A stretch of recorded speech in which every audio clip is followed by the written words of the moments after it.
everybody, I'm Natalia Bonner. Welcome back. I'm so excited to be here today and share 3 fun designs using my brand new Sway machine quilting rulers.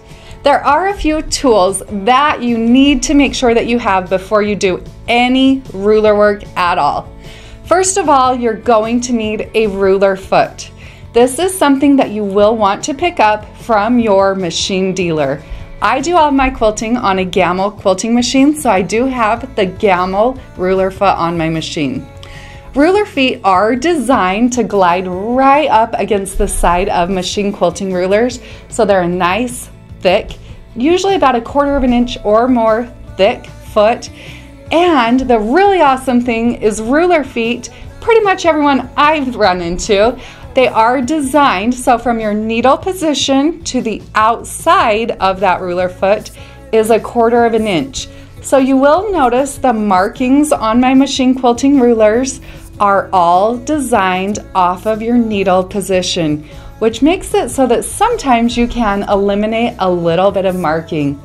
When I've designed these new Sway machine quilting rulers, I've designed them so that you can mark and quilt a true 4, 5, or 3-inch circle, just depending on what you want to use. So today we're going to use all 3, the Sway 5, the Sway 4, and the Sway 3, and quilt out. Here I've marked out a 9-patch block, but really they're 4-inch squares that you could quilt these designs.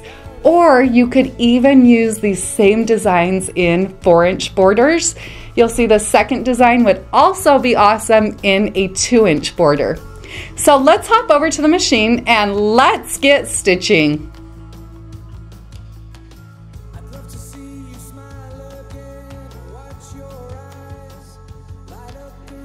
These are the 3 fun designs that we're going to quilt. The 3 blocks on the left, we're going to use the Sway 5 machine quilting ruler. Then the 3 blocks through the center, we will use the Sway 4 machine quilting ruler. And the 3 blocks on the right side, we're going to use the Sway 3 machine quilting ruler. I will do a little bit of marking. On the left 3 blocks, we're not going to do any marking. The center 3 blocks, I will find the center point. I'm going to use the blue Mark Big On marker and mark that center point. Then those 3 blocks on the right side, I'm going to find the center along the outside edge of each of those blocks. Once I have those points marked, now we'll hop over to the machine and start stitching.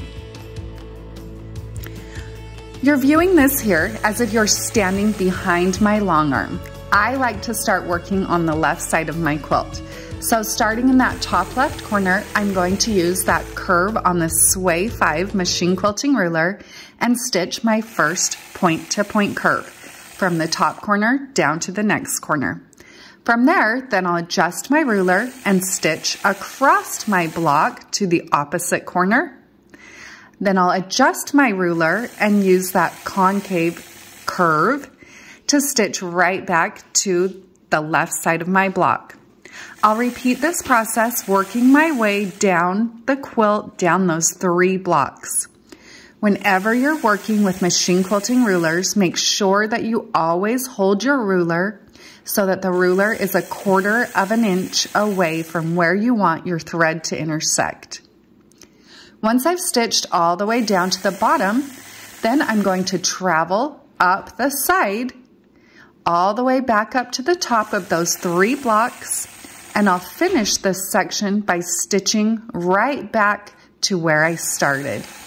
You can repeat the same pattern on any number of blocks. So if I was working on a true 9-patch here, or even a 4-patch, you can use this same process to stitch out beautiful curves using the Sway 5 machine quilting ruler.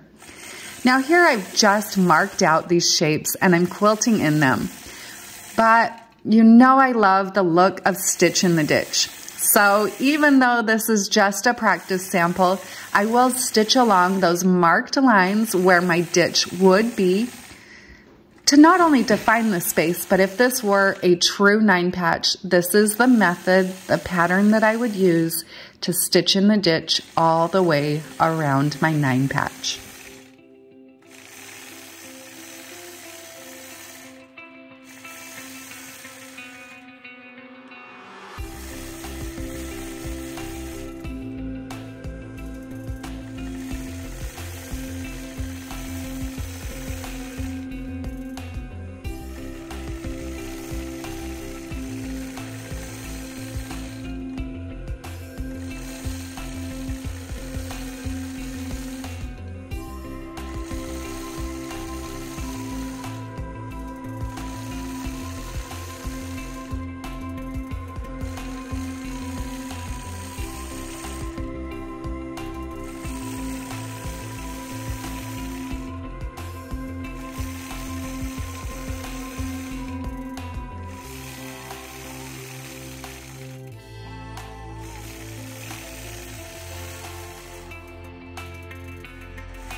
Now let's move on. Let's switch to the Sway 4 machine quilting ruler and stitch out another fun design. I'll start in the corner, and from my corner, I'll stitch a point-to-point curve. So here I'm using the convex curve on my ruler to stitch point-to-point curves, working to the center and then back to the outside, working my way through these 3 blocks.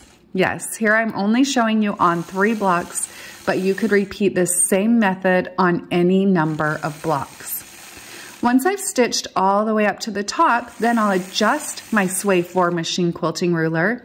Again, making sure to hold the ruler 1/4 inch away from where I want my thread to intersect, and I'll stitch right back to where I started.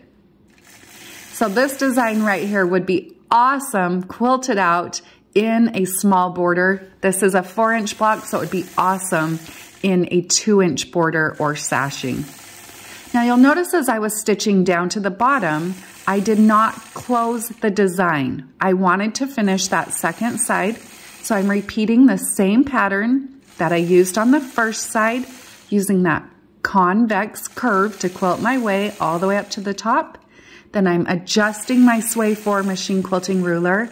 Now I'll use the concave side of the ruler to stitch my way right back down, completing this design right back where I started. This is an awesome design when quilted on multiple blocks. It really starts to bring a secondary curve to life. Now I'm going to switch and use the Sway 3 machine quilting ruler to stitch some fun point-to-point curves on those final 3 blocks. I have already gone through and marked the center along each side of these blocks. Now I'm going to use the concave and convex curves on my Sway 3 machine quilting ruler. And similar to what we did in those first 3 blocks, I'll work up one side of my block, then across my blocks to the opposite side, and then I'll work right back to that first side. I'll complete this design by closing in that final side and stitching right back to where I started. Like I mentioned a little earlier, whenever you're doing ruler work, make sure you're holding your ruler 1/4 inch away from where you want your thread to intersect. I do have that ruler foot here on my machine, and I do also have an extended base plate. I think an extended base plate is an essential tool when machine quilting with rulers, a tool you can pick up from your machine dealer. I love these designs. I can't wait to see the designs you stitch out with your Sway machine quilting rulers. You can pre-order the Sway machine quilting rulers on our website, peaceandquilt.com. Have a great day, everybody.